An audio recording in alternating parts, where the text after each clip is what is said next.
Philippe Sokolov, un multimillionnaire d'Omaha au Nebraska, qui a eu un impact démesuré sur l'industrie alimentaire américaine, a également poussé les entreprises du secteur alimentaire à remplacer les gras saturés par les huiles hydrogénées.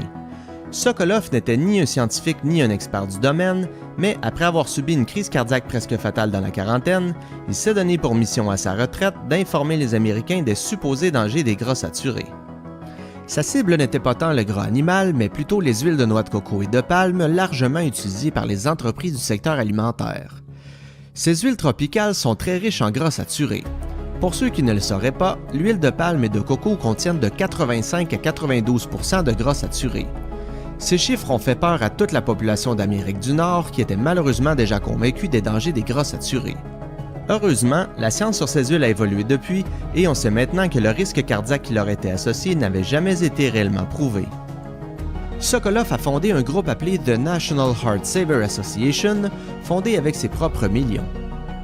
À partir de 1988, il a publié une série d'annonces dans les journaux avec des titres alarmants du genre « L'empoisonnement de l'Amérique. Qui empoisonne l'Amérique? Le transformateur de nourriture. En utilisant des gras saturés », déclaraient les annonces. On pouvait aussi y lire « Nous avons contacté tous les principaux fabricants de produits alimentaires en les priant d'arrêter d'utiliser ces ingrédients potentiellement dangereux car ils augmentent le risque de crise cardiaque. » Les dirigeants des compagnies alimentaires, sans surprise, ne répondaient pas à ces appels téléphoniques, alors Sokolov irrité décida qu'une campagne visant à faire honte publiquement à ses fabricants était sa meilleure option. Après la diffusion des annonces, M. Sokolov a déclaré que ces appels étaient directement dirigés au vice-président. Plus important encore, les entreprises du secteur alimentaire ont commencé à réagir en remplaçant l'huile de palme contenue dans leurs produits par des gras trans. Lorsque certaines entreprises semblaient traîner les pieds, Sokolov publiait une autre série de publicités.